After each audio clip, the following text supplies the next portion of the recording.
Pues muy buenas tardes. Muchísimas gracias por venir.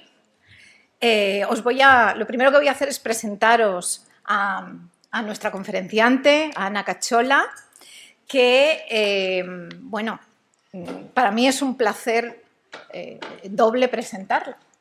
Primero porque es exalumna de esta casa.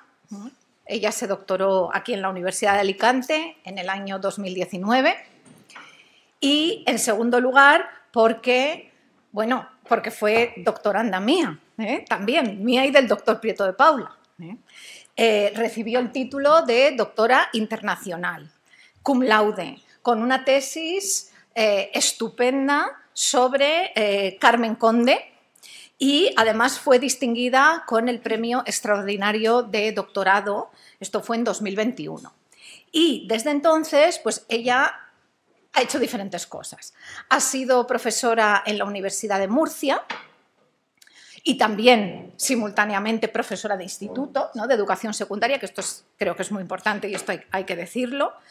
Y actualmente, esto fue entre 2021 y 2023, y actualmente, desde 2023, es profesora de la Universidad de La Rioja, profesora de literatura española de la Universidad Internacional de La Rioja, donde dirige el máster universitario en escritura creativa, donde también es coordinadora de innovación de la Facultad de Humanidades y además también es co-IP del Grupo de Estudios Literarios de la Mujer en España y Latinoamérica, que es el GREMEL, ¿verdad?, de la UNIR, de la Universidad Internacional de La Rioja. Entonces, ella es experta en poesía escrita por mujeres.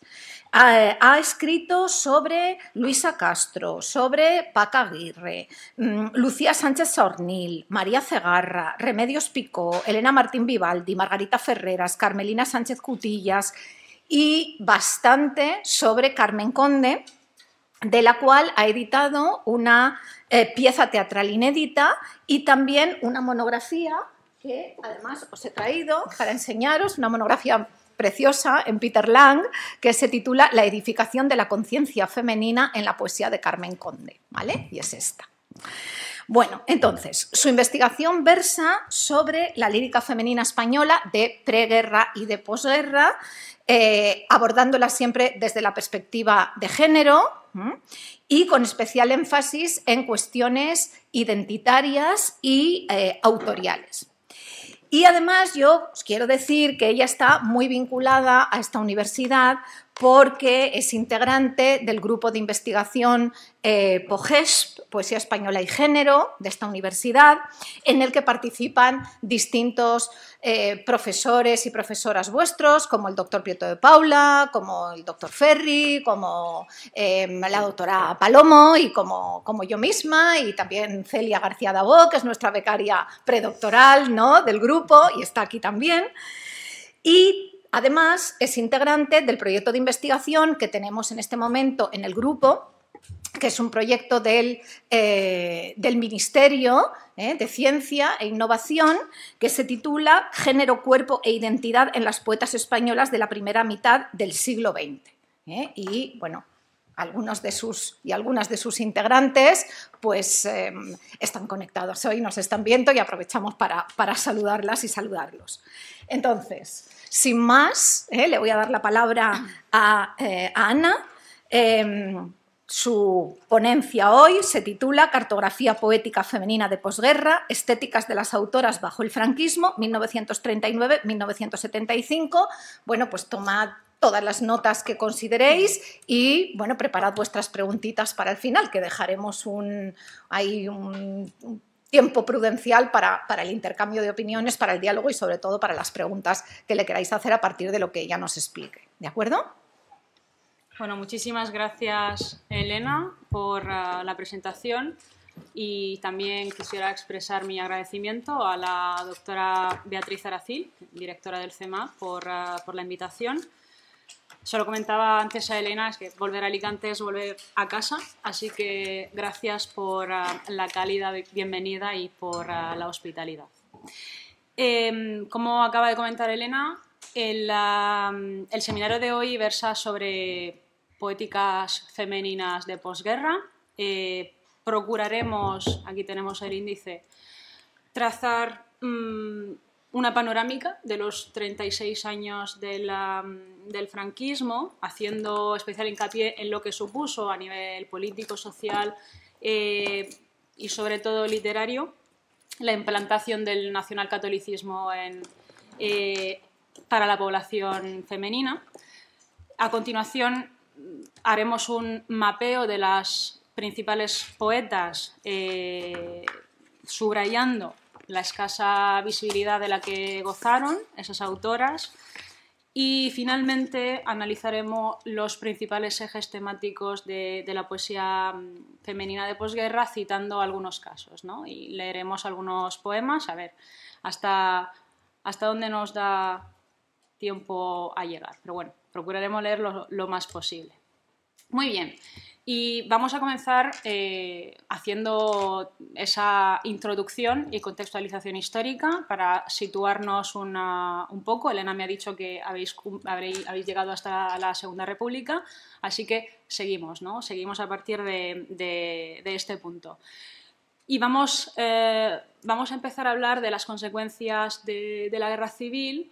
Evidentemente, el final de la Guerra Civil Española, ya en 1939, marcó el inicio de un periodo de profunda fractura social y aniquilación sistemática de los valores republicanos que habían definido la vida política y la vida cultural de los años previos, ¿no? La contienda dejó detrás de sí no solo un reguero de destrucción material, imaginémonos lo que es una guerra, ¿no? Infraestructura devastada, ciudades arrasadas, una economía al borde del colapso, pero también generó una devastación moral y psicológica sin precedentes. Fue una guerra fratricida, lo sabemos, separó familias, truncó vidas y marcó el comienzo de un régimen dictatorial que puso fin a los proyectos vitales y políticos de más de la mitad de la población de España, ocasionando el exilio de muchas otras personas. Bueno, no estamos aquí a hacer un balance de las víctimas mortales directas, de los millares de fusilados en la inmediata posguerra, de los procesos de depuración franquista, lo podemos imaginar, ¿no? Los presos políticos o los exiliados, obligados a abandonar España. Y las heridas del conflicto se quedaron profundamente inscritas, tanto en el imaginario cultural de la época y en las manifestaciones artísticas, incluidas las literarias, por supuesto, que se vieron sometidas a una doble tensión. Por un lado, la imposición de un discurso oficialista que resaltaba los valores del nacionalcatolicismo, por otro lado, la silenciosa resistencia, el llamado exilio interior de quienes se quedaron en España, permanecieron en España y tuvieron que arrostrar, ¿no?, las consecuencias del régimen con su sistema censorio. Y vamos a ver algunas, ¿no?, de esas medidas implantadas por el régimen. El régimen impuso un control, se ve bien, ¿verdad? Sí, un control absoluto sobre todas las esferas públicas y privadas, que se tradujo en una eliminación de cualquier forma de disidencia y en la institucionalización de un aparato censor de extraordinaria severidad, que empezó ya a funcionar con la Ley de Prensa de 1938. Por lo tanto, se impuso un férreo control, ¿no?, sobre la producción cultural. Y los autores tuvieron que sortear las limitaciones impuestas por la censura y también jugar un poco de ingenio para incluir en su obra estrategias que le permitían publicar y pasar el control de la censura.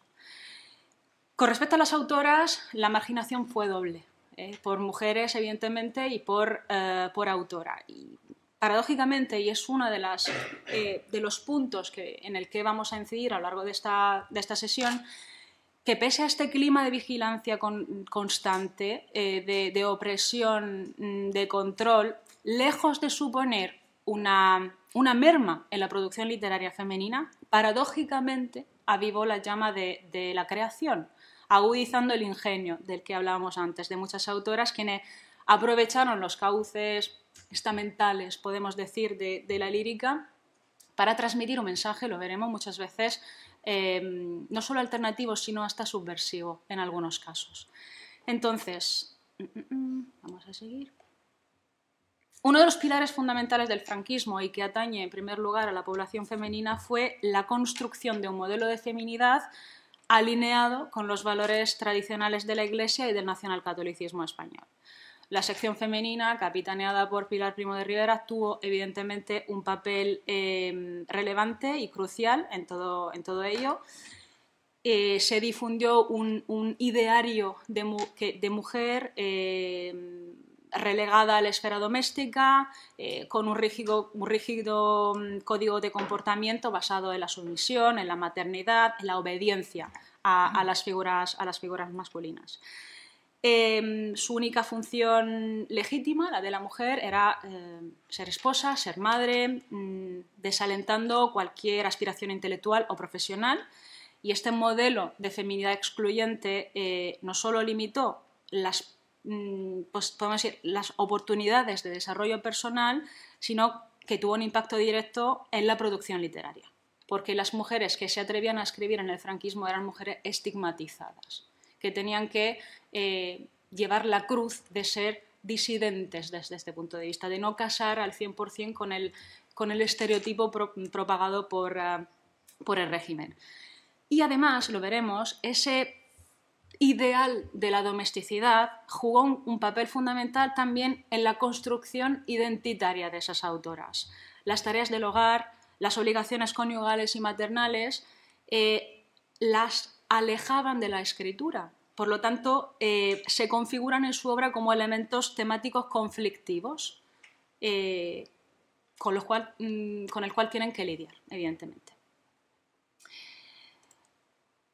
Y vamos a ver algunas medidas concretas también que se adoptaron desde el punto de vista cultural. La reforma educativa de los años 40 y 50 impuso un tipo de formación diferenciada por género. Las universidades que habían experimentado un auge durante la Segunda República vieron una drástica disminución de alumnas y también, como comentábamos, ¿no?, ese cuestionamiento de la mujer intelectual y el acceso de la mujer al conocimiento se convirtió en un privilegio limitado a una determinada clase social.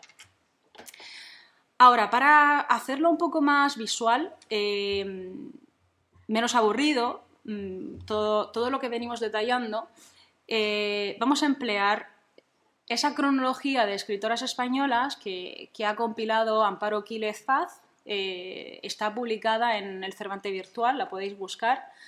Es una línea cronológica donde recoge hitos legales, sociales, normativas que se aplicó en España en esta franja temporal cronológica en concreto, alternándolos con obras escritas por mujeres. Son obras evidentemente narrativas, ensayísticas y revisteriles que pretenden ser reflejo de la sociedad de este periodo. Entonces, he escogido básicamente los años del franquismo y quiero que miréis un poco así a vista de pájaro a nivel legal lo que supuso la implantación del franquismo. En primer lugar, en el 39 se deroga el divorcio y el matrimonio civil con efecto retroactivo. Se ilegaliza el aborto. En 1941, recordemos que durante la Segunda República, cuando Federica de Montseny era ministra de Sanidad, el aborto se legaliza en España, el aborto inducido, el aborto libre durante las primeras 2 semanas de embarazo, y ya en 1941 se ilegaliza otra vez. El 22 de febrero se establecen préstamos a la nupcialidad, es decir, ayudas para jóvenes parejas que se casaban siempre y cuando la mujer abandonase su puesto de trabajo. En el 44 se prohíbe la fabricación, consumo, venta y publicidad de cualquier método anticonceptivo. En el 50, la orden del 3 de marzo de la reglamentación del trabajo en la banca privada establece, citamos, que el personal femenino deberá abandonar el trabajo en el momento que contraiga matrimonio. Y, por supuesto, se implantan normativas como esta que podemos ver aquí al final de la diapositiva, normativa para preservar la moralidad en playas y piscinas. Ya estamos muy lejos de aquellas mujeres de los años 20 que hacían gala de bañadores y que tenían una actividad física increíble. Bien, nos vamos ahora a las publicaciones. 1940-1944. Quiero que os fijéis en los títulos. Una madre, cuento infantil. La mujer, alma del hogar. Madres, la educación maternal.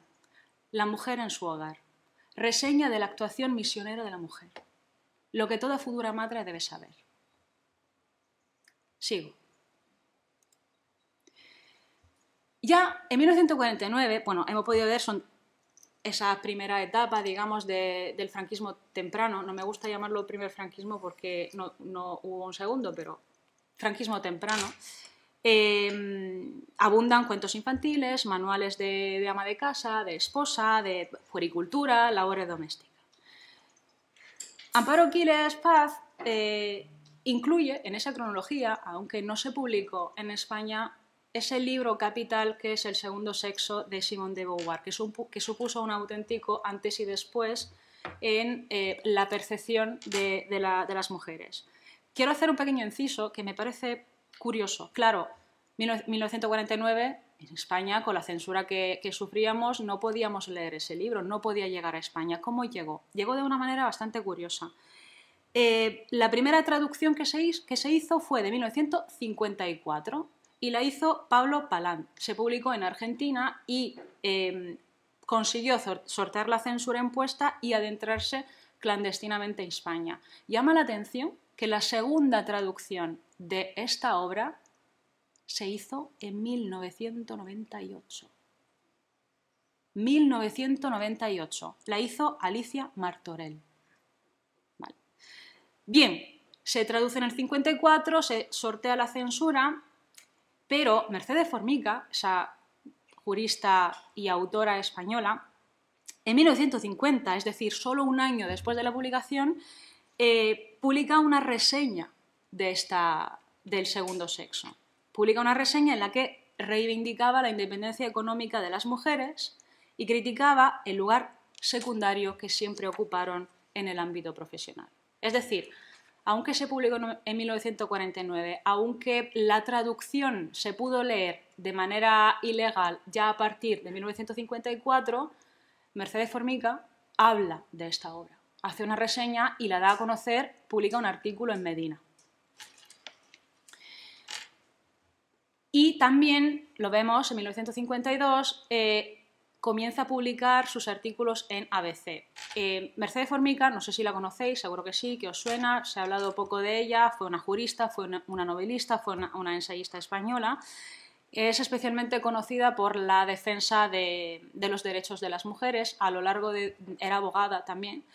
Llegó a impulsar una reforma de 66 artículos del Código Civil en 1958, digamos que dio el primer paso para mejorar la situación jurídica de las mujeres durante el franquismo.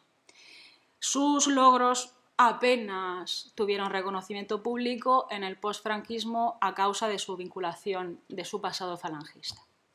Entonces ya en 1952 Mercedes Formica se atreve a comentar injusticias sufridas por las mujeres. Y ya quiero que os fijéis en un detalle que va a ser la tónica, y ya lo veremos. Las mujeres empiezan a ganar premios literarios nacionales. Ana María Matute gana el premio Café Gijón por Fiesta del Noreste, Dolores Medio obtiene el premio Nadal por Nosotros, Los Riveros, se crea en el 53 la Asociación Española de Mujeres Universitarias en Oviedo y en Madrid, María Lejárraga publica Gregorio y yo, medio siglo de colaboración. Y voy a hacer un pequeño inciso sobre María Lejárraga. Fue una gran literata, sobre todo del comienzo del siglo XX, seguro que la conocéis. Publicó durante muchos años con el nombre de su marido, porque por ser mujer iba a tener acceso muy difícil a las publicaciones. Esta obra, Gregorio y yo, medio siglo de colaboración, en esta obra la autora reclama la autoría de las obras publicadas bajo seudónimos para poder cobrar los derechos de autor, que evidentemente la Sociedad de Autores española seguía pagándole a su marido. Entonces, es una obra que tiene una importancia extraordinaria porque no solo se impone como voz autorial, sino que exige cobrar por ello los derechos que le corresponden. Como podemos ver, hay más premios, ¿vale? Julia Maura estrena su comedia Chocolate a la española, que tiene un fondo feminista, critica un poco ese estereotipo de mujer que hemos visto.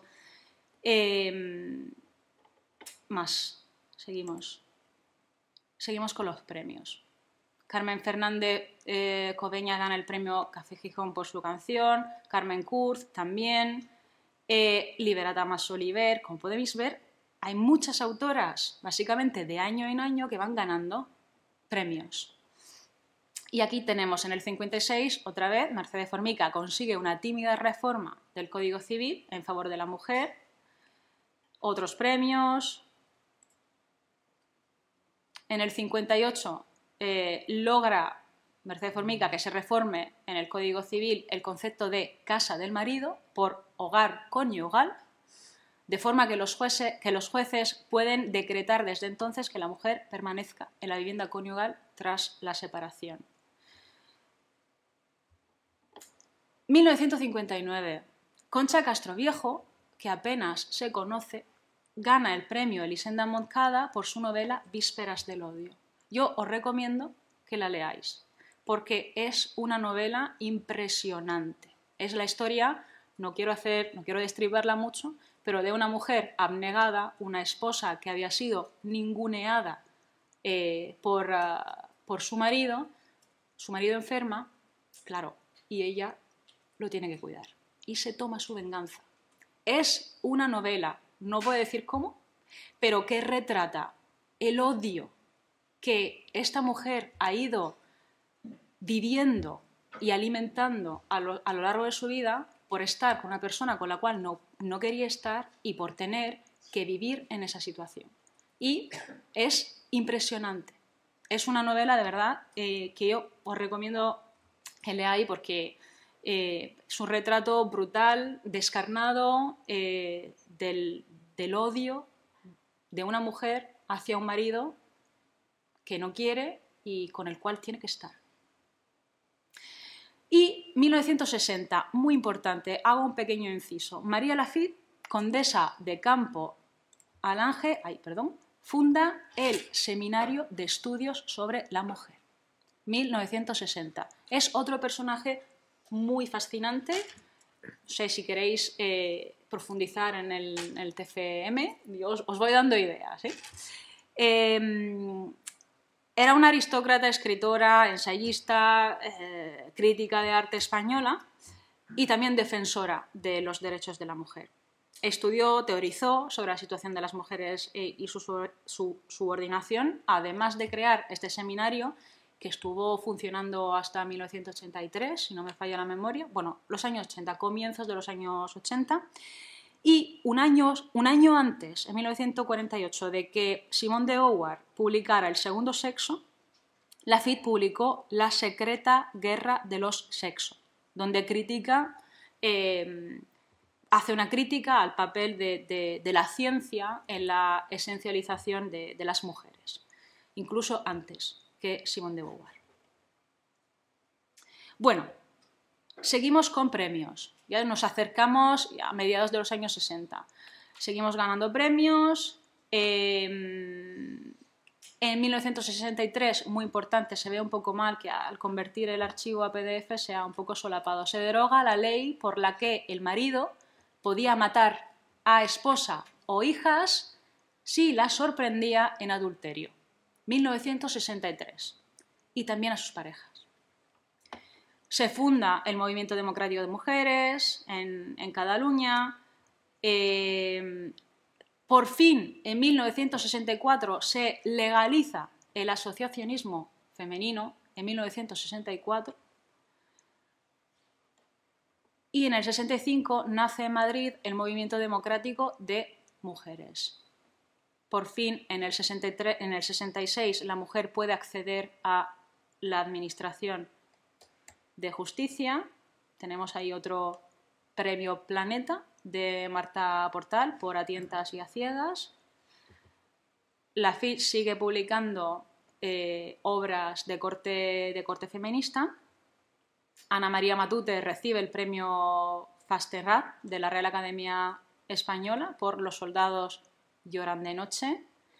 Aparece la revista La mujer y la lucha. Ya estamos en 1968 y no voy a incidir en la importancia y la trascendencia que tuvo ese año en concreto. Y en 1970 la Ley General de Educación establece la escolarización hasta los 14 años sin distinción de sexo. Se rebaja la mayoría de edad ya en 1972, de los 25 a los 21 para la mujer, equiparándola a la del hombre. Mariluz Morales recibe el premio Dors de la Asociación de Prensa y tenemos a la primera ingeniera de caminos en 1973, que es Carmen de Andrés, ¿vale? He llegado hasta aquí, hasta 1973, es decir, casi a la puerta del cierre, ¿no? del franquismo. ¿Por qué hemos dado este paseo por la cronología española y por el panorama literario del periodo? Porque haciendo una primera recapitulación podemos ver que hubo una primera etapa que duró más de 10 años, podemos decir, llegó hasta mediados de los años 50 de represión y vuelta al gineceo brutal. Ya una segunda etapa de aberturas laborales y culturales, siempre tímidas, ¿eh? Nunca pensemos que esta era la tónica general. Esas mujeres que se atrevieron a levantar la voz y a difundir un discurso distinto al oficial eran rara avis, o moscas blancas, como decimos por mis tierras. La tónica general era otra, ¿vale? Pero sí que ya se aprecia un discurso diferente, sí que ya las mujeres levantan la voz y ya su nombre y su apellido se puede leer en determinados círculos. Y finalmente, ya a partir de la última etapa franquista, del 68-75, empiezan a surgir movimiento feminista, sobre todo a raíz de 1968. Entonces, podemos decir, tenemos ahí unos años duros del franquismo, donde se refuerza el modelo patriarcal y hay una restricción total de derechos. Las mujeres vuelven al hogar y la maternidad y el matrimonio son consideradas las únicas vías de realización. Hay restricciones laborales, la imposición del llamado permiso marital. El permiso marital las mujeres lo necesitaban hasta para ir a comprar una lavadora. O sea, una mujer en los años 50, 60 y hasta en los años 70 no podía ir sola a comprar una lavadora sin tener el permiso marital. O sea, una lavadora se consideraba un bien de lujo y valía un determinado dinero, y entonces yo he hablado con gente y cuento esta anécdota porque a mí me la han contado. O sea, no la cuento por decir, la cuento porque, claro, el permiso marital para realizar cualquier tipo de tarea administrativa o burocrática, la mujer tenía que ir con su marido o tenía que acudir a una oficina con el permiso marital, pero hasta para comprar una lavadora.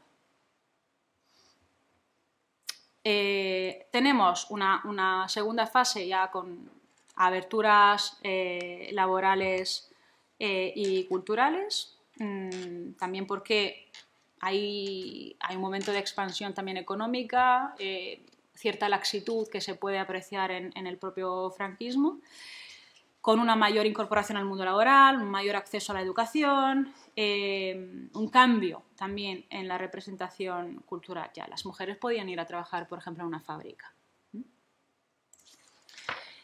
Y ya en el 68, con el surgimiento del movimiento feminista, en el contexto de la crisis del franquismo, las mujeres comienzan a organizarse para exigir derechos.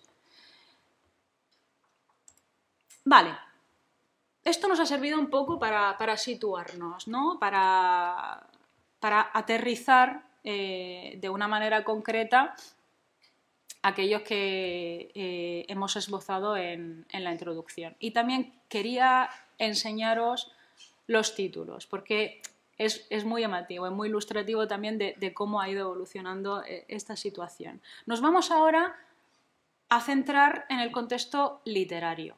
Hemos visto en esta cronología de Amparo Quírez, la mayoría de títulos que hemos podido leer eran títulos de novelas, ¿vale? Novelas o obras teatrales. Ahora nos vamos a centrar en la lírica, ¿vale? Nos vamos a centrar únicamente en la poesía, que es lo nuestro, ¿no? El fulcro de la sesión de hoy. Y partimos de un asunto de base, que es el siguiente. La posguerra temprana, hasta aproximadamente mediados de los años 50, parece perpetuar el ostracismo al que habían sido sometidas las mujeres poetas de la Edad de Plata. Y como anécdota, os voy a presentar esos dos casos. Parece paradójico, ¿no?, que justamente en los años 20 y 30 las poetas que se relacionaron con la generación del 27 sufrieron una marginación en la inclusión del canon y en las nóminas generacionales. Pese a todo, ¿no?, pese a gozar de un protagonismo palmario justamente en esos años. Fueron silenciadas hasta los años 80. En los años 80 comenzaron a activarse investigaciones y estudios de rescate de esas autoras olvidadas. Y lo miramos aquí.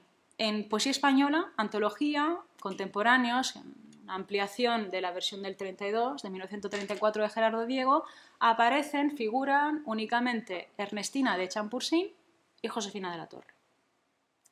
En Historia de la Literatura, de 1938, de Balbuena Prat, aparecen Alfonso de la Torre, Ernestina de Champursin y Concha Méndez. Lo más curioso es que esas tres menciones no se realizaron con criterios exclusivamente literarios, sino que estuvieron condicionadas por su vínculo de parentesco, y lo vemos aquí, con poetas. Josefina de la Torre por ser la hermana de Claudio de la Torre, Ernestina de Champursin por ser la esposa de Juan José Domenchina, Concha Méndez por ser la esposa de Manuel Altolaguirre. Esta estrategia de presentación, aparentemente anecdótica, evidencia una visión sexista de la autoría femenina, según la cual el prestigio literario de las mujeres requería una validación masculina. El asunto no varía, el asunto no cambia en la posguerra temprana. Ya lo hemos visto, ¿no?, por el control cultural que impuso el régimen, por la exclusión de las mujeres del discurso literario hegemónico. Y vamos a ver ahora antologías de poesía femenina de esa primera etapa del franquismo. 100 años de poesía femenina española. Se publicó en 1943. La recopiladora fue María Antonia Vidal, ¿vale? Pretendía rescatar la contribución lírica de las mujeres desde 1840 hasta 1940, sin embargo, incurre en los mismos prejuicios que pretendía combatir, porque en su prólogo afirma lo siguiente: las mujeres nunca podrán llegar a la cumbre artística a la par que los poetas. Lo mismo pasa con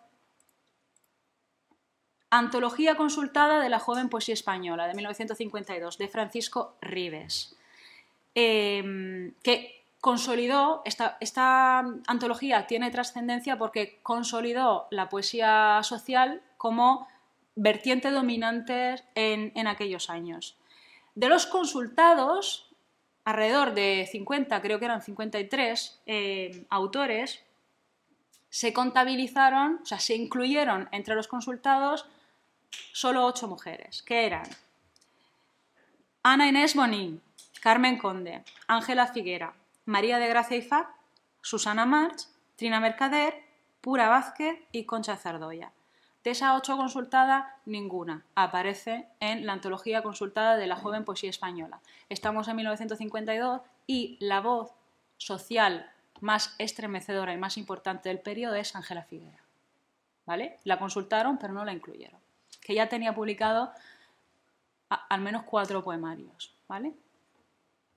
Poesía femenina, antología 1953 de José Luis Martínez Redondo. Bueno, lo mismo, adopta un tono condescendiente, conservador, alineado con la ideología imperante de la época, incide en lo mismo en lo que estaba incidiendo María Antonia Vidal, es decir, el desmerecimiento, la escasa calidad poética de las autoras y, como única escritora destacable, en 1953 cita Luz Pozo Garza, que nadie sabe quién es.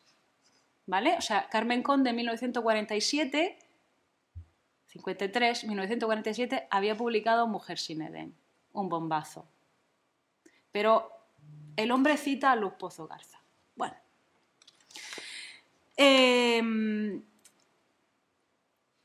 Al llegar a la década de los 50, la exclusión de las mujeres de la antología seguía obedeciendo, podemos ver, a una lógica totalmente patriarcal que restringía su acceso al reconocimiento literario. Voy a citar a Alonso Valero, que reflexiona sobre este asunto y dice lo siguiente: la condición femenina se percibía como un factor de desventaja simbólica, lo que afectaba negativamente a la consagración intelectual de las escritoras. La mujer poeta era presentada como una anomalía dentro del panorama literario dominado por los hombres. Nos surge una pregunta básica, ¿no? Entonces, ¿no escribían poesía las mujeres en la primera etapa de posguerra? ¿O la poesía que escribían esas mujeres no era de verdad buena, de calidad o válida como la poesía de los hombres? ¿Por qué no hay mujeres en esas antologías? Y volvemos a esa contradicción, ¿no? de la cual habíamos hablado antes. Vemos que en pleno franquismo las mujeres comienzan a publicar y a recibir premios, ¿vale?, de narrativa. Y esa eclosión de escritura, que pese a las condiciones más adversas, a veces el ser humano se crece en la miseria, ¿no? Y yo creo que a las mujeres escritoras, tanto narradoras como novelistas, como poetas, le pasó lo mismo, se crecieron en la miseria. Se crecieron en esas condiciones adversas y hubo una auténtica eclosión de escritura femenina y que comenzó a trascender los espacios domésticos y los círculos privados, logrando de una manera muy accidentada reconocimiento en el ámbito literario. ¿Quién se hace portavoz? Bueno, aquí algunos ejemplos, ¿no?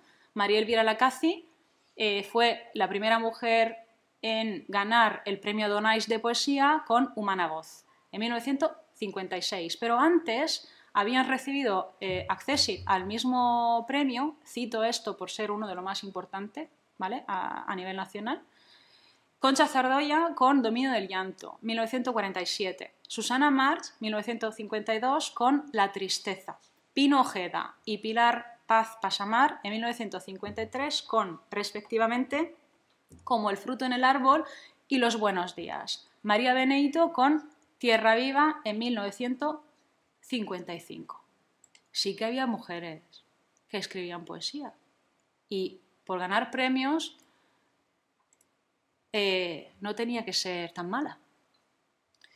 No solo escribían poesía y la ganaban, sino que pasando por alto esa ley que prohibía el asociacionismo femenino, se reunían en círculos literarios, desafiando el régimen y podían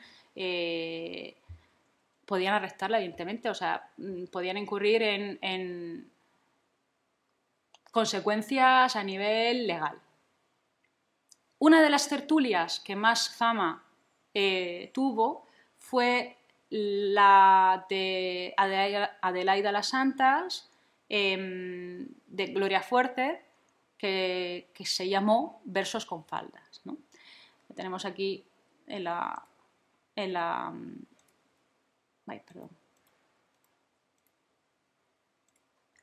diapositiva anterior. Adelaida la Santa, María Dolores de Pablo, Glorias Fuertes fundaron ese círculo literario, esa tertulia, con un objetivo muy concreto, que era crear un espacio de encuentro y difusión para las poetas en un contexto que hemos visto que era de represión total, y reivindicar la voz femenina en la poesía, desafiando esa invisibilización que sufrían y esas barreras impuestas por el régimen. Como comentaba, se jugaban mucho y montar una tertulia literaria de esa envergadura era un acto de resistencia cultural. Adelaida la Santa decidió en 1983 recoger en una antología las aportaciones de esas autoras. Bueno, Verso con falda duró solo un año, se cerró. Y recopiló todas esas aportaciones en una antología de 1983, ¿vale? Que se llama así, Versos con faldas. En 2019, Fran Garcerá y Marta Porpeta volvieron a editar esta antología en Torremozas, pero ampliada, incluyendo información biográfica de las 47 poetas que participaron en ella, con un anexo fotográfico con dedicatoria manuscrita, programa, recorte de prensa. Vale, pero antes de 1983, de esa antología que publica Adelaida la Santa, ¿no hubo otra antología de mujeres? Pues sí, evidentemente. Carmen Conde decidió romper un poco esa barrera que se había levantado para las mujeres y publicó en 1954 una antología que tiene una importancia trascendental en el ámbito que se llama Poesía femenina española viviente, ¿vale? En 1954. Publicó una versión ampliada en 1967 que es Poesía femenina española, 1939-1950, y incorpora a esa antología a 25 autoras, ¿vale? 25 poetas. Es curioso los criterios que adopta para seleccionar a esas autoras. En primer lugar, porque no la nombra en orden cronológico, sino la nombra por orden alfabético, ¿vale? Os cito algunas, son 25, pero os cito algunas. María Alfaro, Esther de Andrés, María Beneito, Ana Inés Bonín, Mercedes Chamorro, Ernestina de Champurcín, Beatriz Domínguez, Ángela Figuera, Gloria Fuertes, Angelina Gatell, Clemencia Laborda, Susana Mart, Trina Mercader, Pino Ojeda, Pilar Paz, Luz Pozo Garza, Josefina Romo Arregui, Alfonsa de la Torre, Montserrat Baireda, Celia Viñas, Concha Zardoyas, etc. Y ella misma también se incluye. Entonces, nombrarla por orden alfabético y no cronológico no es un detalle baladí, a pesar de la apariencia, porque por orden cronológico se solían escoger los autores en las antologías al uso, porque se escogían a poetas que pertenecían a la misma generación. Y claro, el año de nacimiento según los criterios petersenianos, era uno de los criterios imprescindibles para formar nóminas generacionales. Ella no lo adopta, ¿vale? Opta por el orden alfabético y no por el orden cronológico, por el año de nacimiento. Su selección es una selección basada en logros, no en reconocimiento social. Es decir, escogemos autoras que no tienen por qué haber publicado ya o sí. Son autoras que han escrito, que tienen a lo mejor un compendio de poemas publicado en alguna revista, pero no todas tenían ya un libro publicado, no estaban mencionadas en antología.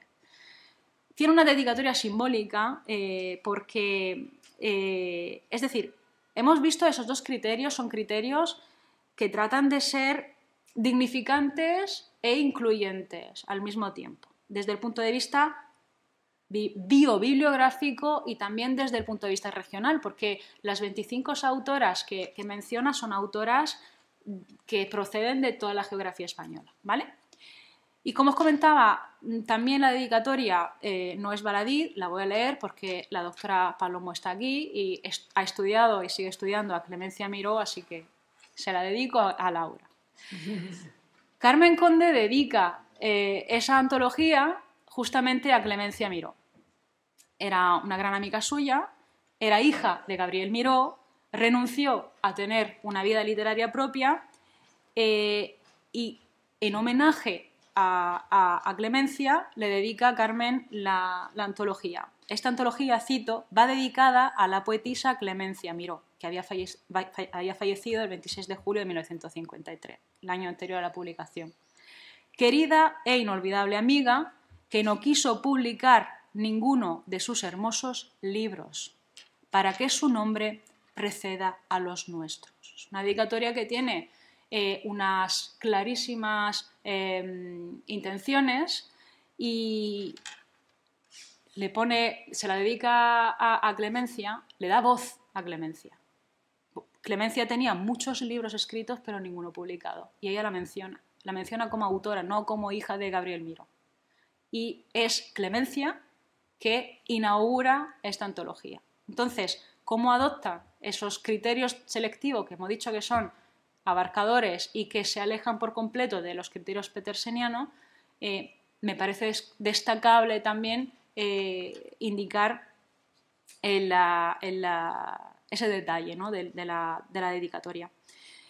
Por supuesto, esa antología de Conde no sigue ningún criterio científico, podemos decir, ningún criterio al uso en lo que era la historiografía literaria del momento, pero sí que tiene un carácter reivindicativo al cuestionar la supuesta ausencia de mujeres en el panorama lírico contemporáneo, la presunta falta de valía de la poesía femenina y su inferioridad con respecto a la masculina. El propósito es englobador, ¿no? Se puede considerar un intento de llamar la atención acerca de otras buenas poetas y no seguir ignorándolas, evidentemente. Carmen Conde, en última instancia, lo que pretende es renovar el canon institucional y, sobre todo, las dinámicas que lo regulaban. Por eso se puede considerar, y la crítica la suele considerar, la primera antología de género stricto sensu, y se anticipa a la crítica feminista moderna con la idea que dice Alonso Valero de la no pluralización de la consagración intelectual, o sea, la necesidad de aplicar criterios distintos, criterios evaluativos distintos a la producción poética femenina, debido a peculiaridades que son extraliterarias, lo hemos podido ver, ¿no? Y que lastraron la vida de las mujeres y determinaron su inexistencias en las sedes en que se confirma la importancia socioliteraria. ¿Por qué decimos esto? Porque evidentemente las mujeres no pudieron estudiar como los hombres. O sea, su trayectoria académica no se desarrolló con la misma fluidez con la cual se desarrolló la de un hombre. Una mujer que se tenía que casar, que tenía que tener hijos, que tenía que llevar una familia, que tenía que atender a cuestiones prácticas, tenía poco tiempo de escribir. y encima un estigma social importante para poder publicar. Entonces, yo soy poeta, yo escribo, pero no tengo publicaciones. ¿Esto me hace menos poeta que un hombre? Evidentemente no. Entonces, la primera que se enteró, se dio cuenta, se percató de que los criterios generacionales o los criterios selectivos que se aplicaban a un hombre no podían aplicarse a una mujer, porque si no, nunca jamás iban a entrar esas mujeres en el canon. Por lo que comentábamos, ¿no? Por esa trayectoria fragmentaria, por la escasez de visibilidad que sufrieron y también porque, y es un punto muy importante, cuando empezó el régimen, cuando empezó el franquismo, las autoras que escribieron en esa primera etapa eran las que habían vivido la Segunda República. Eran las mujeres que eran mujeres en los años 20.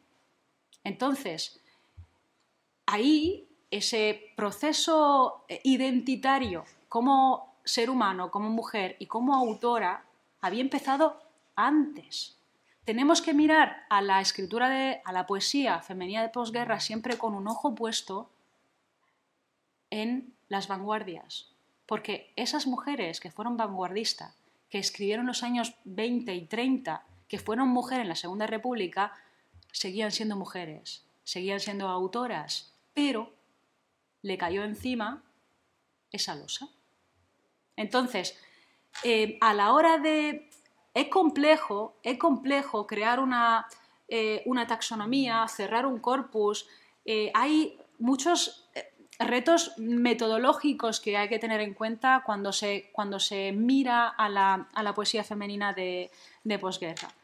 Por esta razón, por cuestiones que son extraliterarias, que hemos mencionado, porque los criterios selectivo peterseniano clásico no nos sirven y porque hay cierta continuidad con lo que había pasado antes. Aquí no fue borrón y cuenta nueva. No fue así. Y fue, imaginémonos, muy complejo para las mujeres que no marcharon al exilio, que habían experimentado lo que era vivir en la Segunda República y habían vivido en un determinado modo, cambiar de rumbo por completo, ¿vale? Entonces, cerrar un corpus, una taxonomía, cuesta mucho y hay que tener en consideración determinados aspectos. Aquí os menciono las más importantes, ¿no? Poetas de la posguerra. Y esas dificultades para crear una taxonomía también la tenemos a la hora de hablar de tendencias estéticas. Podemos decir así a vuelo de pájaro que podríamos recoger las aportaciones de las poetas siguiendo los cauces líricos normales, clásicos de la posguerra. O sea, una primera etapa de 1945-40 hasta el 55, la poesía existencial y religiosa, su exponente más importante fue Carmen Conde con Mujer sin Edén, con una poesía con un tono grave, intimista, con mucha influencia de la poesía mística barroca, y donde ella realiza una reelaboración de la figura de Eva, concretamente en Mujer sin Edén, cuestionando los patrones de género. Una segunda etapa de poesía social y comprometida, mencionamos a Ángela Figuera y Gloria Fuerte. Ya la poesía tiene un tono, un lenguaje más directo, más sencillo, se tratan temas de la injusticia social, de la opresión, de la censura. Se usan imágenes cotidianas para evidenciar la desigualdad, pero también una desigualdad de género, ¿vale? Porque no solo hablan de las clases más desfavorecidas, sino que hablan de las mujeres, de las madres, de las clases sociales bajas. Y ya una poesía más experimental, ¿no? Una poesía con mayor libertad, métrica, con presencia sin tapujos de la sexualidad, del cuerpo, con un tono de denuncia claro frente al patriarcado y la sociedad opresiva. Vale, pero atendiendo a esa heterogeneidad, a esas idiosincrasias, quisiera destacar lo siguiente, que si tuviéramos que crear una categorización, ¿no? Una clasificación, siguiendo un poco los cauces que comentábamos, ¿no? Lo más destacable es que esas autoras incluyen lo que Carmen Conde denomina en su prólogo a la dichosa antología humano femenino poético. ¿Qué es el humano femenino poético? Es algo inherentemente femenino que tiene que ver con la identidad de las mujeres, con su relación con los patrones conductuales heredados, con su responsabilidad ética frente al mundo, con su corporeidad, con todo lo que conlleva, y, no menos importante, con su vivencia del entorno cívico, del entorno doméstico y del entorno social. Y vamos ahora hacia el último punto, ¿no? de nuestra presentación de hoy, que son los principales ejes temáticos de la poesía femenina de posguerra. Y esto último que acabo de decir, este humano femenino poético que se aprecia en todas las contribuciones de las poetas, si tuviéramos que identificar dos macro ejes temáticos alrededor de los cuales orbita la poesía femenina española de posguerra, yo personalmente elegiría únicamente dos, que puede parecer paradójico porque no paro de hablar de heterogeneidad, ¿vale? Pero son dos ejes que engloban muchísimos más. El primero, que es el de la memoria del trauma de la guerra civil y la memoria en el exilio. Y el segundo, lo tenemos aquí ya desglosado, el de la identidad, ¿vale? Identidad derivada de la conciencia corporal, la maternidad, la domesticidad, la relación con los referentes mitológicos literarios, de la conciencia autorial, de la otredad marginada. Identidad, pero aprendida en varios aspectos. Y voy a empezar por la memoria, ¿no? Voy a empezar por el trauma de la guerra. Por eso decía que no podemos pensar a la poesía femenina española de posguerra sin mirar atrás. Y ahora vemos también por qué. No solo porque, como os comentaba, esas mujeres que eran mujeres en 1939 habían sido mujeres en 1936 y en 1930, en 1920, ¿vale? En etapas diferentes de su vida, pero claro, tenían un pasado ya que las había marcado como seres humanos, como mujeres, además de como autoras. Y vamos al trauma de la guerra, ¿no? El primer subgrupo de esos ejes temáticos que mencionábamos, el eje de la memoria. En 1921, Reyes Vilabelda publica una antología, la tenéis ahí, que se llama Ellas cuentan la guerra, las poetas españolas y la guerra civil, antología 1936-2013, que pretende aglutinar aquellas contribuciones femeninas que se habían redactado desde la guerra y no solo, y sobre la guerra. Entonces, lo primero que llama la atención y que la autora pone en evidencia es la escasez de voces femeninas que se recopilan en el Romancero General de la Guerra Civil de 1937. Fue, digamos, el compendio que aglutinó los principales romances que se escribieron durante la contienda, ¿vale? Se dedicó a Federico García Lorca, que acaba de fallecer. Se incluyen solo 3 autoras. Rosa Chacel, con un poema que se llama Alarma, una autora cuyos apellidos no conocemos, Isabel, Romance de Noche Triste, y finalmente María Luisa de Iriarte, que contribuye con 4 romances. Y la recopiladora además de reflexionar sobre esta extrañeza, yo también a la hora de leer esta antología estuve haciéndome esta pregunta, estuve investigando y estuve leyendo ensayos sobre el tema. Y resulta sorprendente la exigüidad de nombres de autoras, considerando el papel cultural ejercido por las mujeres en esos años, porque el conflicto bélico constituye el contexto narrativo donde la mujer aborda por primera vez y desde una perspectiva periodística y literaria una temática que tradicionalmente había sido reservada a los hombres, es decir, la guerra, la guerra vivida desde dentro, ¿vale? Vivida desde dentro. Es cuantiosísimo el destacado contingente de escritoras que han plasmado sus reflexiones sobre el conflicto, ya sea desde diarios y memorias, o mediante obra de ficción, o hasta en revistas, ¿no? Bueno, Bordonada recoge un listado de esas mujeres que trabajaron de periodistas, de corresponsales, que escribieron de guerra, y tanto de un bando como de otro. Es impresionante el listado. O sea, no voy a citar a todas, pero aproximadamente son más de 60 nombres. 60. Bien.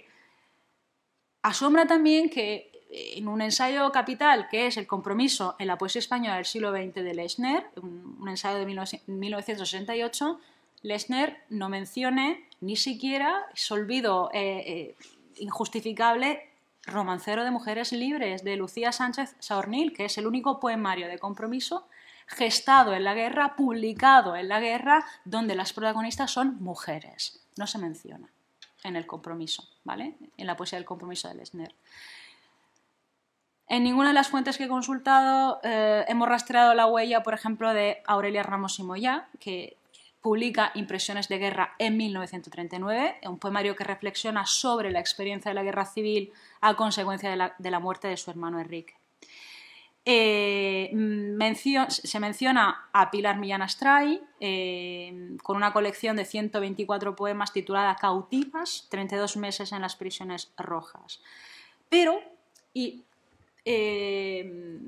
Vilavelde insiste en ello, parece ser que, pese a haber vivido de cerca el trauma de la guerra, por la idiosincrasia del periodo, por el choque también emocional que supuso, la mayoría de autoras dejó la redacción de poemas que tenían que ver con la contienda, con el contexto bélico, para después. Hay como una esquizofrenia cronológica, podemos decir. Vivieron la guerra desde cerca, pero no escribieron de la guerra en su momento. O al menos no todas. Y ahora vemos por qué. Tanto por la conmoción del momento... Vamos a pasar...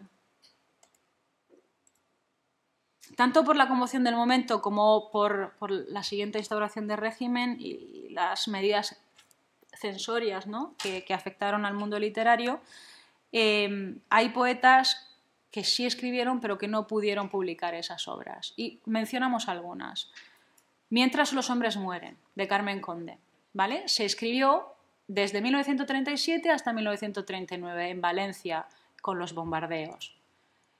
Pero no se pudo publicar en el momento.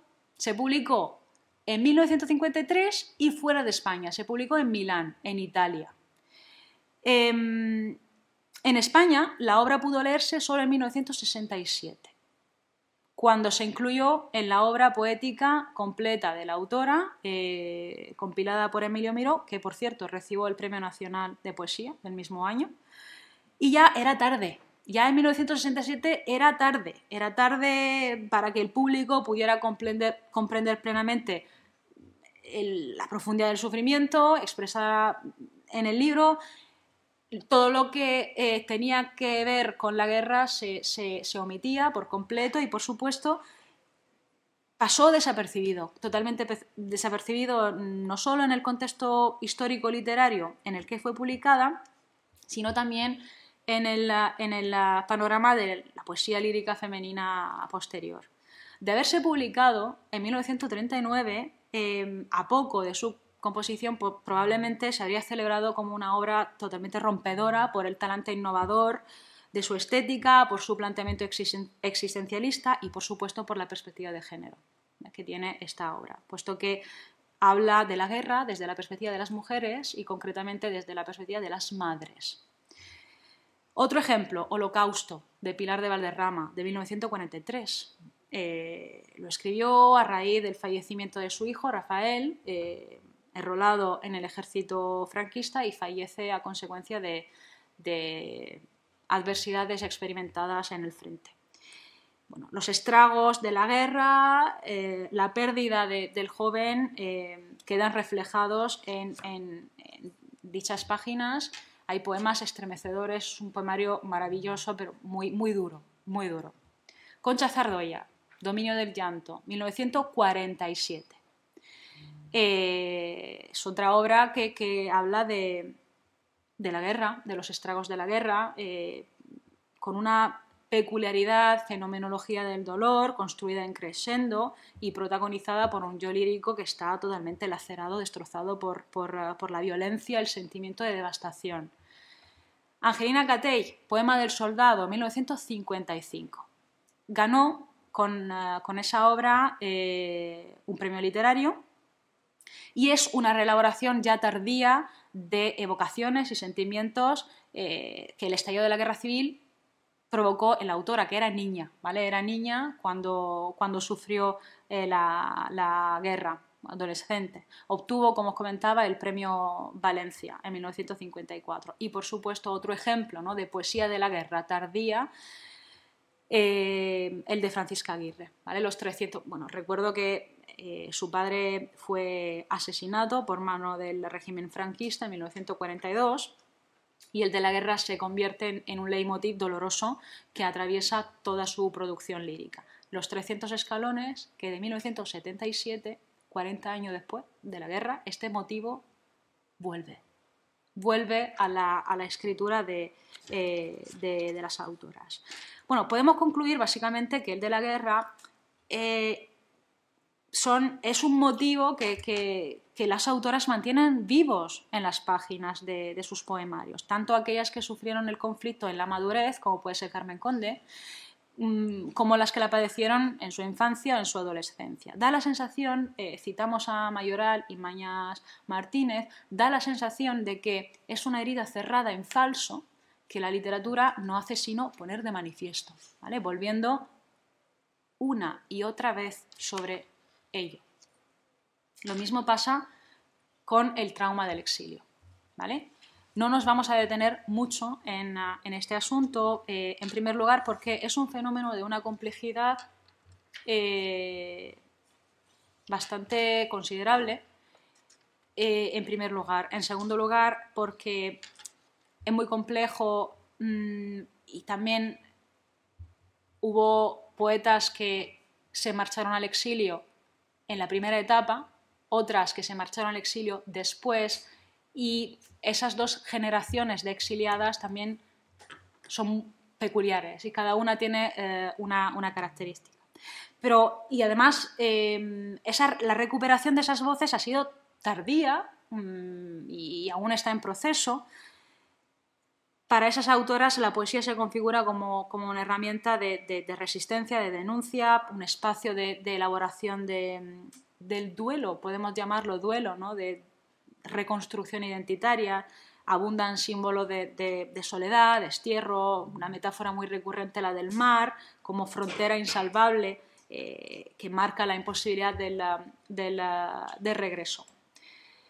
Y vamos al otro eje, ¿vale?, temático, el de la identidad.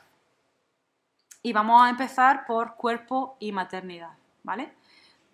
Tengo que ser sincera y deciros que este tema me fascina. Llevo casi 3 años investigando sobre este asunto. El mes que viene, si todo va bien, saldrá una monografía sobre visiones de maternidad en la poesía femenina española de posguerra. hemos visto que las mujeres de la posguerra son abocadas a ser madres. Como que el destino que se le exige, el único que la sociedad le reserva, es el de la maternidad. Claro, esto caló mucho en la población femenina. Tanto, os cito un ejemplo anecdótico. Concha Lagos, una de las poetas del periodo que estamos analizando, no pudo tener hijo.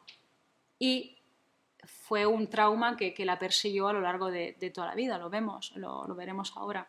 Y decía lo siguiente, que todos los problemas de una mujer se solucionan con un embarazo.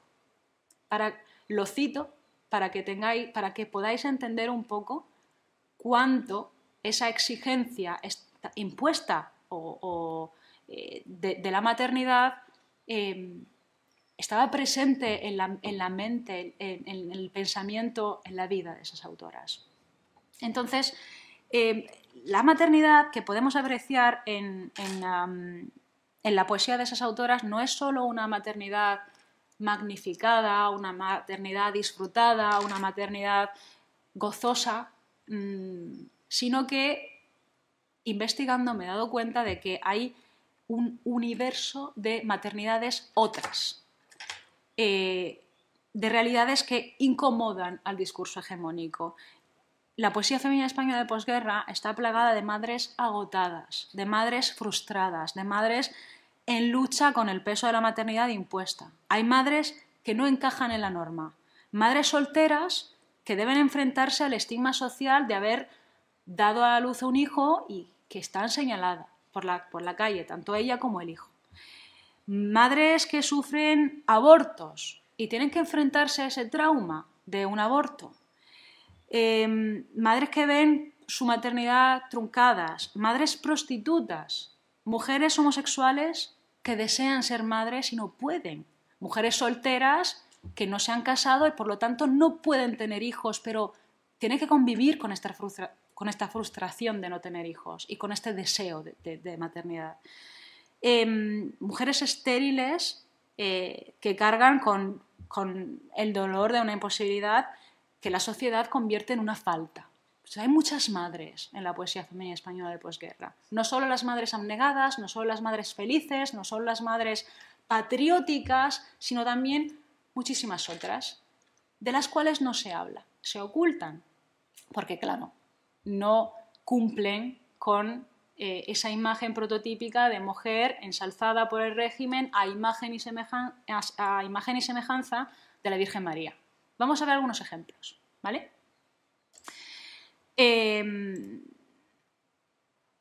Empezamos por las estériles. Os voy a leer algunos, ¿vale? Pilar Pasamar, que sí tuvo hijos, que no sufrió en sus propias carnes ese trauma, ¿no?, de la esterilidad, incluye en Mara, un poemario de 1951, un poema que se titula Estéril y habla de la mujer estéril. Y habla desde su perspectiva de mujer que sí dio a luz, que sí tuvo hijos. Generalmente, cuando las poetas abordan este tema, suelen acudir a una simbología de tipo telúrico que vincula el cuerpo femenino con la vegetación, ¿no?, lo vegetal, lo verde. Pero cuando se dan casos de mujeres que no pueden dar a luz, que no pueden tener hijos, se incorpora una simbología que tiene que ver con la sequedad, con la aridez, construyendo una representación que aborda el sufrimiento y la imposibilidad de generar desde la desolación, ¿no?, de la incapacidad de concebir. Os voy a leer un fragmento de este poema que se doblega lo que es el discurso oficialista del que hemos hablado, ¿no? Oh, la inmensa cavidad de la estrella.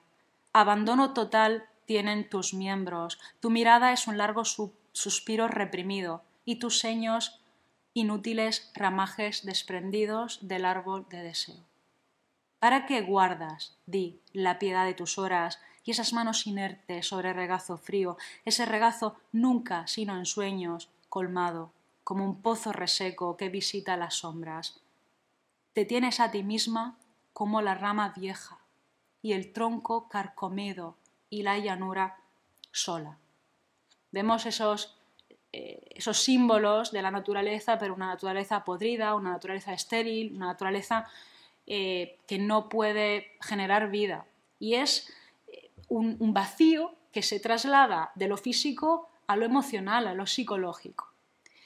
En cambio, Montserrat Vayreda, que es una autora que sí fue estéril, no pudo tener hijo, lo aborda de una manera diferente. En su autoelegía de la mujer estéril, vuelve a retomar la simbología telúrica de la que hemos hablado, pero tiene un final feliz. O sea, ella dignifica esa incapacidad reproductora. Lo cito. Árbol sin fruto soy, árbol herido por las tormentas que en su centro estallan, árbol que nunca ha cobijado un nido, árbol con muchos labios que se callan, árbol apasionado por la vida de los pájaros todos que la habitan, sueños de ternura presentida, que amargan, que murmuran y que incitan. Cuando me caiga al fin, si alguien advierte todo el dolor que floreció en mis ramas, verá también que luego de mi suerte todo el amor se me levanta en llamas. Esta privación de la maternidad, representada no solo por las carencias de fruto, encuentra un eco poético, como hemos podido ver en ese nido vacío. Pero lo que hace Vayreda es crecerse en las adversidades más profunda. Y el amor, en el cierre del poema, logra emerger con una fuerza capaz de proyectarse más allá de las imposibilidades de la maternidad biológica. Josefina de la Torre, otra mujer que tampoco pudo tener hijo, tiene un poemario de 1968 que se llama Marzo incompleto, ¿vale? Precioso. Ya el título es muy indicativo. Marzo es el mes de la primavera, pero incompleto. Es decir, algo le falta a esa mujer. Y marzo, la primavera, el florecimiento, truncado.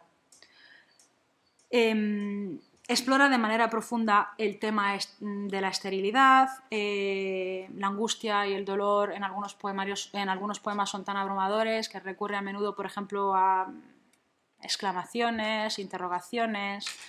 He escogido un solo poema porque me parece muy, muy llamativo. Es un poema espejo.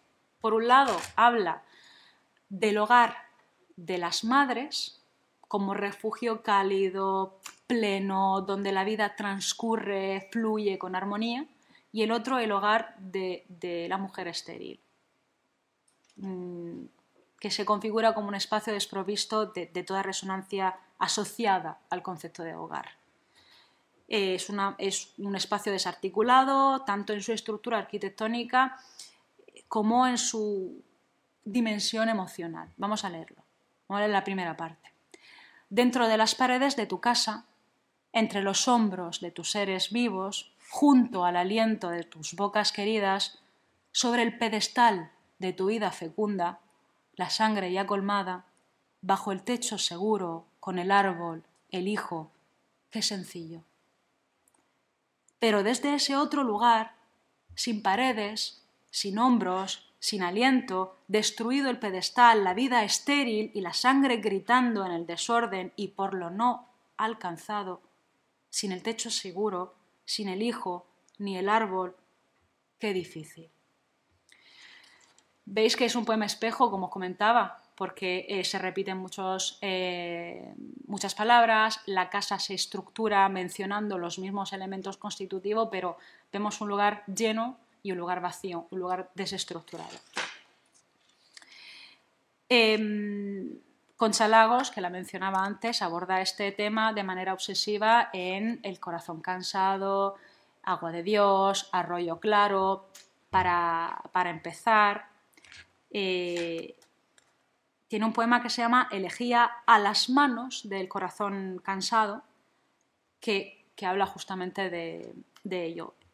Os invito a reflexionar sobre el término elegía, ¿no? También el tipo de composición que adoptan. Elegía se introduce la noción de un canto fúnebre, ¿no? A lo perdido, a la maternidad no alcanzada. Las manos también son símbolo de creación, pero también de ternura, y aparecen desprovista en este poema de la capacidad de asir, de moldear lo que anhelan, pero también de nutrir, de alimentar al hijo. Os leo solo el final. Cómo duelen las manos en la espera. Las manos no descansan, ahondan agujeros en el sueño, siempre buscando amor, cosas perdidas. ¿Acaso alguna estrella esté poblada con manos de los muertos? Otro tema, como os comentaba, que suele abordarse es el del aborto, ¿vale? de las muertes fetales. Hay poetas que experimentaron ese trauma de dar a luz a un niño o una niña muerta, ¿vale? Una de ellas es Carmen Conde. Carmen Conde en 1933 dio a luz a María del Mar, fue su única hija, no tuvo otros. María del Mar nació muerta. Entonces, es un hecho que la trastocó por completo y se convierte en un leitmotiv recurrente en su vida. Ella en una entrevista dice: lo mío maternal fue un desastre espantoso que ha influido en toda mi vida. ¿Dónde se quedó plasmado este trauma? Fue en Derrame en su sangre la sombra, que es un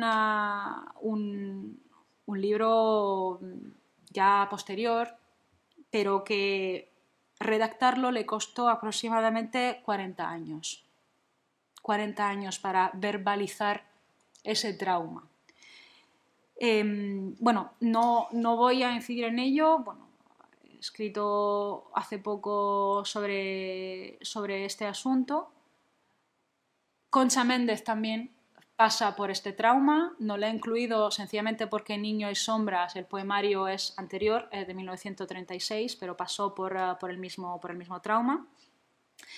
La propia Ángela Figuera, que sí tuvo hijos, pero sí que sufrió un aborto. En Mujer de barro, 1948, es el poema donde habla de esa maternidad gozosa y disfrutada y feliz, ¿no? Pero hay un poema que se llama Muerto al nacer y habla de un aborto. Os lo leo. Ni aurora fue, ni llanto, ni un instante. Bebió la luz. Sus ojos no tuvieron color, ni yo miré su boca tierna. Ahora sabéis, lo siento. Debisteis dármelo. Yo hubiera debido tenerlo un breve tiempo entre mis brazos, pues solo para mí fue cierto, vivo. Esa imagen de la mujer que da a luz un niño muerto y que no se lo dejan ver, aparece en Concha Méndez. Y en sus memorias, aquí está Celia, ella dice que tanto la matrona como su marido no querían que ella viera al niño. Pero ella sí que quiso y tuvo que luchar para que le dejaran ver a su hijo, aunque había nacido muerto. Lo mismo le pasa a Ángela Figuera. Ella se arrepiente de no haber exigido que le enseñara a su hijo. Y Carmen Conde lo mismo. Y hay un motivo que es el motivo del beso de la madre que no pudo darle al niño, aunque fuera muerto. Que en el caso de Carmen Conde es bastante frecuente, ¿no? en Derrame en su sangre la sombra. Julia Uceda, por ejemplo, es otra autora que habla del aborto. Pero prefiero hablar ahora del deseo de maternidad en mujeres que no encajaban con los perfiles, ¿no? Pensemos en las mujeres homosexuales como Ana María Martínez Sagi o la propia Gloria Fuertes, ¿no? En el caso de Ana María Martínez Sagi sí que fue un tema que se abordó con dolor. Ella siempre habla de un hijo que se construye en el sueño, de dónde llegó este niño, de qué país encantado me lo has traído, Dios mío, hasta mi tibio regazo. Y es un niño no de carne y hueso, es un niño que está hecho de ensoñación, ¿no? Un niño deseado pero que no pudo tener. Gloria Fuertes es un poco más, como diría yo, crítica con el tema de la maternidad porque no quiso tener hijos. Entonces, en algunos poemas lo deja bastante manifiesto, ¿no? Lo cual es llama bastante la atención. En cambio, os voy a presentar a una autora que tal vez no se conoce tanto, que es Elena Martín Vivaldi. Es una poeta de Granada, una poeta extraordinaria. Ella no se casó, entonces no tuvo hijos. Y estuvo toda la vida arrastrando ese peso, ¿no?, de no haber podido tener un hijo. Y le dedica un poemario entero a ese tema, que es Materia de Esperanza, de 1968. Se centra en el drama de la maternidad frustrada y todo el poemario es un monólogo desalentador con el hijo que nunca tuvo. Se articula en 5 secciones, sigue esta forma de monólogo interior, cuyo locutario es el niño no nacido. Y el hijo presentido, que no ha llegado ni siquiera a cuajarse en el vientre, no ha sufrido ningún aborto, pero es un hijo que duele, pese a todo duele. Duele y ese dolor hasta es físico, ella dice, y psicológico, y se plasma en unas composiciones de extraordinaria belleza. Elena Martín Vivaldi es una poeta magnífica, os recomiendo su lectura. Y ese vacío, esa ausencia del hijo, conforman otro género de soledad. Es otro leitmotiv de su poética, pero ella dice que la ausencia del hijo fue su soledad primera. Os voy a leer 2 fragmentos. Leo solo uno. Mi primera soledad fuiste tú. Tú, la primera espada de mi dolor sin nombre. Tú, la primera nostalgia. Voz que no es sino un silencio de ausencias. Voz en silencio y pregunta por mí. Que a los aires lleva con ansia de viento y flor, semilla que el fruto espera. Mi primera soledad. Árbol sin ramas, sin ti, perdido para mi senda. Volvemos otra vez a esta referencia al árbol, a la vegetación y a esa soledad que es brutal.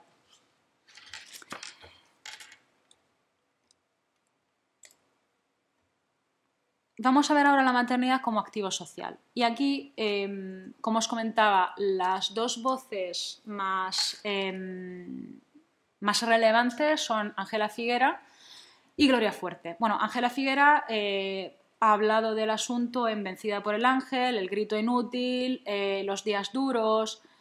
Como os comentaba, esas autoras, además de hacer un retrato desolador de lo que era la posguerra y cómo vivían las mujeres, los niños de las clases bajas, se centraba también en las madres de las clases bajas que no tenían para alimentar a sus hijos. Y os voy a leer un poema solo que es Mujeres del mercado. Retrata la cotidianidad lamentable, inhumana de las madres de familias obreras, la describe como seres mugrientos, también resignadas a una rutina miserable, hecha de pobreza, hecha de regateo, de humillación, de rendición. Cito: siempre llevan un hijo todo greñas y mocos, que les cuelga y arrastra de la falda pringosa, chupeteando una monda de manzana o de plátano. Lo manejan a gritos, a empellones, se alejan maltratando el esparto de la sucia alpargata. Van a un patio de moscas, con chiquillos y perros, con vecinas que riñen, a un fogón pestilente, a un barreño de ropa por lavar, a un marido con olor a aguardiente y a sudor y a colilla, que mastica en silencio, que blasfema y escupe, que tal vez por la noche, en la fétida alcoba, sin caricias ni halagos, con brutal impaciencia de animal instintivo, les castigue la entraña con el peso agobiante de otro mísero fruto, otro largo cansancio. Estamos muy lejos de la maternidad ensalzada y encumbrada por el régimen, muy lejos, muy lejos. Y Gloria Fuertes, en Cómo atar los bigotes del tigre,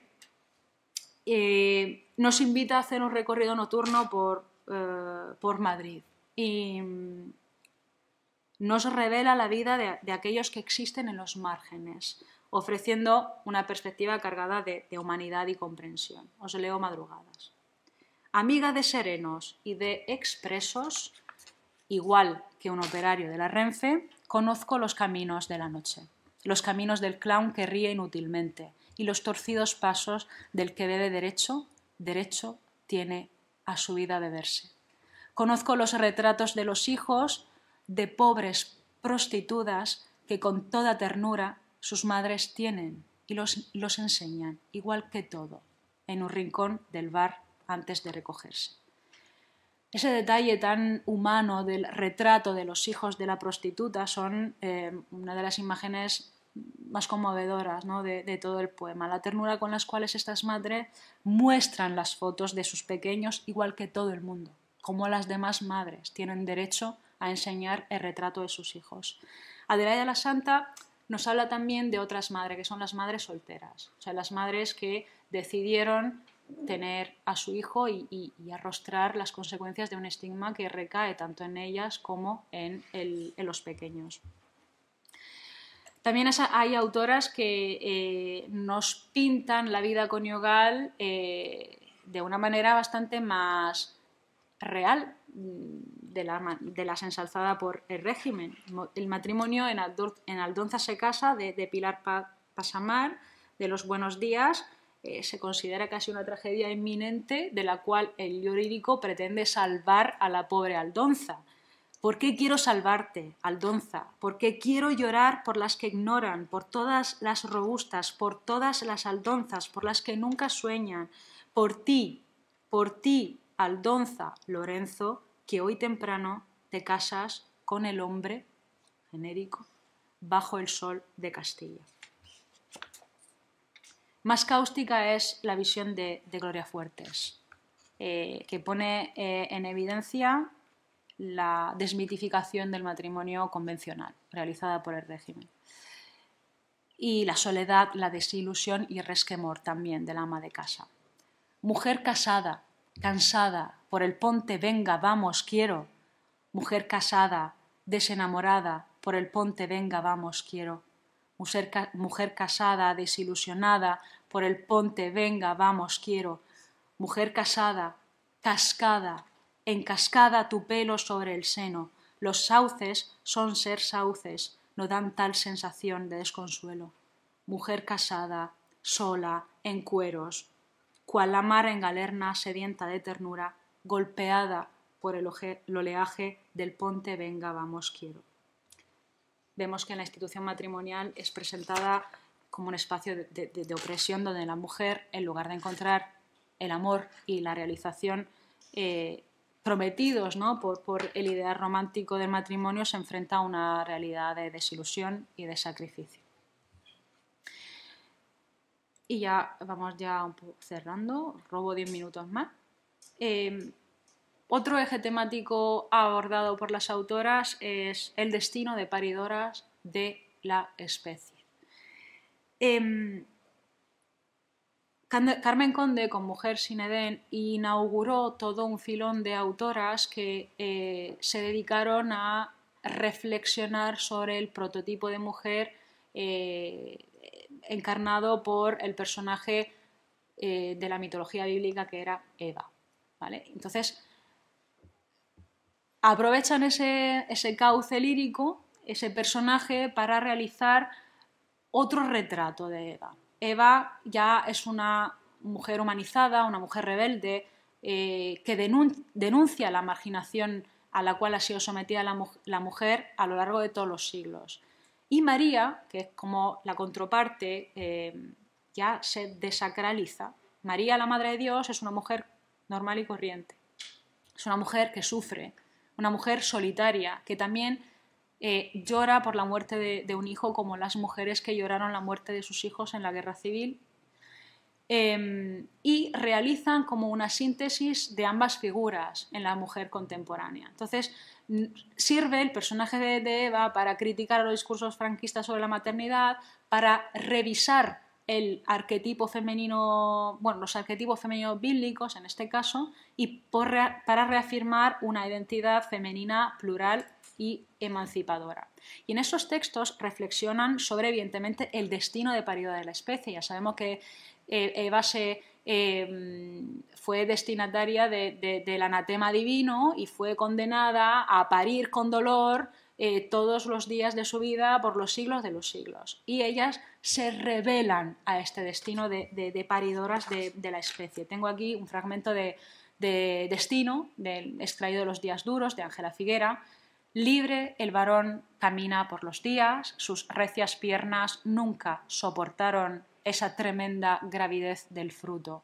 Libérase a sí mismo y me encadena al áspero servicio de la especie. Lo mismo hace Angelina Gatell, con voz de la mujer, a Dios, en Esa oscura palabra, y fui cumpliendo el signo de tu mano, que para mí fue azote, golpe oscuro, y así llegué, Señor, hasta la esquina que me fue adjudicada a tu mandato. María Beneito, en Eva en el tiempo, ya trasciende un poco la maldición bíblica y redefine al ser a Eva, al personaje de Eva, que es la mujer universal, la mujer de todos los tiempos, como un sujeto más activo. Procura superar ese dualismo entre Eva y María, y ya la maternidad no se percibe como un castigo, sino como una elección consciente. Y ya pasamos a 1978, ya cerramos ya con autoras más contemporáneas, ¿no? Más cercana al final del régimen. Juana de Castro, Con cada mujer. Es un poemario donde aborda evidentemente todas esas cuestiones de las cuales hablamos. Tiene dos poemas que son María encadenada, el primero, y María desposada, que hablan ya sin tapujos, ya no opta por escoger a Eva, sino que escoge a María, a la Virgen, a la Madre de Dios, y para poner en evidencia, ¿no?, esa subyugación de la cual hemos hablado. Y ya finalmente el último poema que vamos a ver, lo tengo aquí, es Respuesta a las brujas. Es un poema incluido en Extraña Juventud de Julia Uceda. Julia Uceda ya se aleja de los personajes más eminentemente bíblicos, como es Eva, como es María, y opta por otras figuras que han pertenecido al imaginario colectivo y que han sufrido cierto estigma social, ¿no? Son las brujas. ¿Vale? Y os voy a leer el poema primero. Entabla en ese poema una brillante conversación impregnada de ironía, y ya vamos dejando un poco ese tono bronco que hemos estado viendo, esa tristeza, esa voz lacerada que hemos visto, y vamos hacia la ironía. Comadres de mi pueblo, así las llamas, brujas de cara, nido de susurros, echad agua bendita en mi almohada. Sueño que cada hueso mío reverdece y se pone derecho y en su sitio, con los ojos muy bien abiertos, sueño, oscuras brujas mías, junto a otro cuerpo que me da sentido, y que algo como un soplo, Dios no se enfada, brujas, pero rezad por mí, por tanta dicha, me sube de los pies a la cabeza, quebrando mi cintura en un nudo de llanto que no es llanto. En el incipit del poema la autora juega con un poco esa doble acepción del término de brujas, ¿no? La popular, relacionadas con las comadres del pueblo, lenguaraces, intrometidas en las vidas ajenas, ¿no? Y la tradicional, a la cual se alude a través de ese poder de curación taumatúrgico que tenían las brujas. lo cual crea una estampa un poco paradójica, ¿no? En que unas brujas propagadoras de chismes, de habladurías, falsas piadosas, fisgonas, murmuradoras, son requeridas como en un acto de impetración para expresar la plenitud de una vivencia libre del amor, sin pauta ni coto, como es propia de una bruja, ante la que nada pueden aquellas. La voz se hermana con esas brujas, la llama oscuras brujas mías, la llama comadres. Y hasta llega a pedirles que intercedan por ella, hemos dicho, como en una especie de plegarias.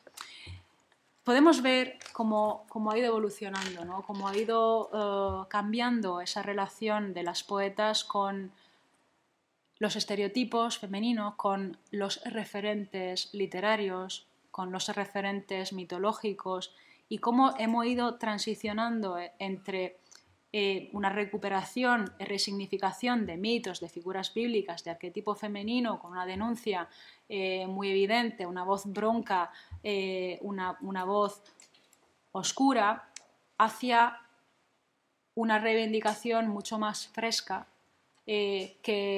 mucho más patente, mucho más evidente, y con una ironía de fondo que ya dejará espacio a las voces de las grandes autoras de los años 80, como puede ser Rossetti, para mencionar una de las muchas. Bueno, vamos a dejar espacio para las preguntas, ¿no, Elena? Sí, poco, porque soy consciente de que tenéis clase a continuación y que tenéis que cambiar de edificio. Pero bueno, hemos dicho que íbamos a dejar unos minutitos para preguntas. Vamos a exprimir a Ana, ya que tenemos la suerte de tenerla aquí. A ver, pueden ser reflexiones. Sí, ¿eh? o aspectos que os hayan llamado la atención. Eso es, no tiene por qué ser una pregunta explícita, sino que podemos compartir ideas y reflexiones, si queréis. Sí, bueno, o sea, yo quería hablar que me ha llamado mucho la atención y me ha gustado mucho toda la conferencia, pero sobre todo esta parte de la maternidad, porque precisamente yo trabajo eso en el TCM con otra autora que es Carmen de Burgos, pero sí es cierto que me ha encantado como crear esos puentes, porque precisamente ella en muchas de sus novelas ya presenta esas maternidades disidentes, ¿no? que se alejan de ese ángel del hogar, y sobre todo cuando has hablado también de esas madres que muchas veces están condenadas a los márgenes, que pertenecen a una red social más baja, y eso ya está todo en Carmen de Burgos, y no sé, o sea, me ha hecho mucho reflexionar, porque al final la maternidad es algo que siempre, pues eso, ha acompañado, nos guste o no a las mujeres, claro. ¿no? Es algo que se nos ha impuesto, y no sé, me ha gustado mucho, y bueno, he conocido también nombres y obras que yo personalmente desconocía, y no sé, muchas gracias. Nada, muchas gracias a ti por la aportación, y bueno, y volvemos a lo de antes, ¿no? Que no se puede hablar de la poesía de posguerra sin mirar hacia atrás. Eso es que muy esto importante. Es fundamental. Yo también estaba dándole vueltas a eso, Ana, cuando estabas hablando.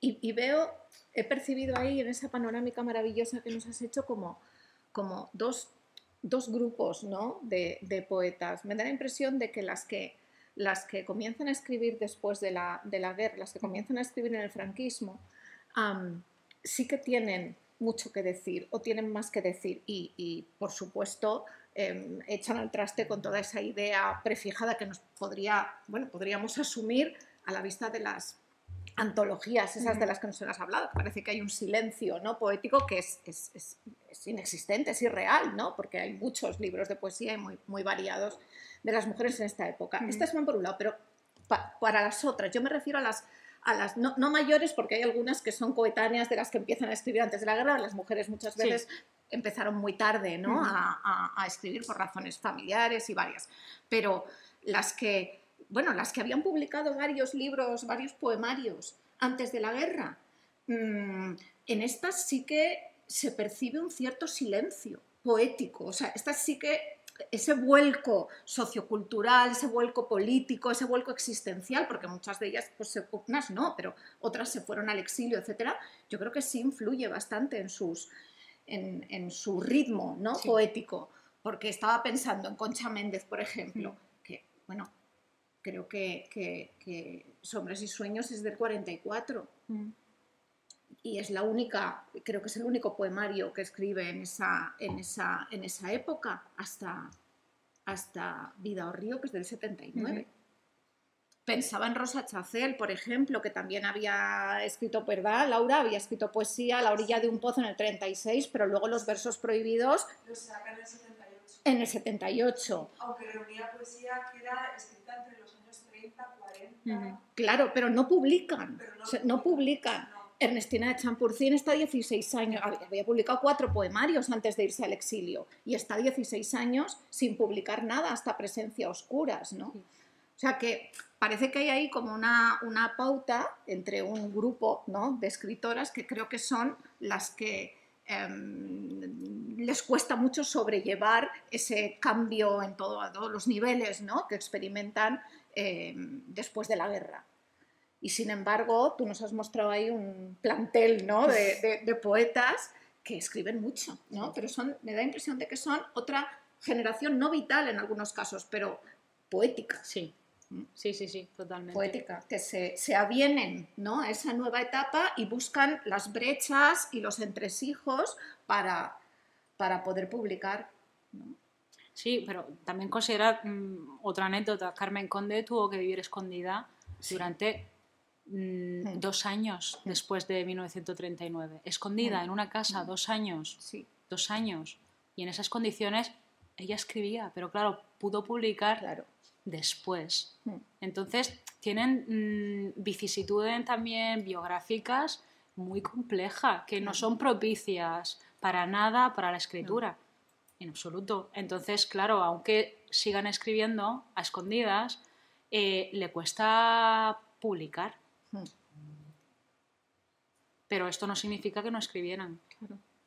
De ahí que a la hora de crear taxonomías y corpus no se pueden aplicar los mismos criterios que se aplicaban para los autores varones, porque por obvias razones que son biográficas, sociales, políticas y bueno, las que hemos mencionado. Eso es muy importante a la hora de analizar este periodo histórico. Por ejemplo, lo tuve que hacer durante la redacción de mi tesis, porque claro, yo decía, vamos a ver, ¿dónde están las mujeres? O sea, que no puede ser, o que a antología si no hay mujeres. ¿Por qué? Y claro, el canon de posguerra, cuando hablamos de literatura femenina, se tiene que trastocar por completo y se tiene que analizar de una manera diacrónica, lo hemos visto, porque hay una vinculación clara con las generaciones anteriores y sin considerar esos criterios que son los petersenianos básicos que se suelen aplicar y sobre todo considerando ese humano femenino poético que es imprescindible y está presente en todas las autoras, pese a las vertientes, pese a la vertiente lírica que escojan, que puede ser la social, que puede ser la existencialista, pero terminan hablando de mujeres. Porque, claro, es que viven y perciben el mundo desde su experiencia de mujeres. Y hay factores que influyen de una manera pasmosa en su escritura.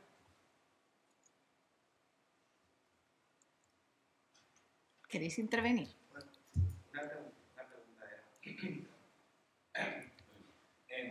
es que cuando estabas comentando acerca de la poética que tenía que ver con el tema de los abortos naturales o los niños nacidos muertos, recuerdo el panorama que tenemos ahora en Estados Unidos y Argentina y que tuvimos en Brasil. Recuerdo leer en su momento testimonios de mujeres que habían sufrido en sus países abortos naturales y se las había acusado pública, incluso judicialmente, de a ver si es que no has consumido algo o a ver qué has intentado hacer. Y claro, los testimonios contaban que si ya es suficientemente terrible sufrir un aborto natural, que encima te juzguen por ello, pues era absolutamente horroroso, ¿no? Entonces mi pregunta es si tienes conocimiento de que esto haya sucedido en el franquismo en España, incluso alguna de estas poetas que comentabas o otras hayan sufrido algo similar y no hayan plasmado en literatura. No. Que yo sepa, por la lectura de los poemarios que he realizado, no.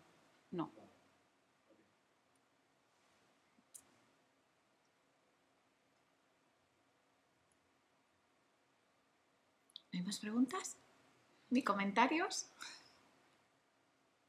Bueno, pues vamos a cerrar aquí. Le quiero agradecer a Ana que haya venido, ¿no?, aquí a estar con vosotras, con vosotros, a daros esta sesión que es del máster, ¿no?, inicialmente, pero que, bueno, estoy viendo aquí caras que no pertenecen al alumnado del máster y me alegro mucho de que hayáis venido a acompañarnos en esta tarde.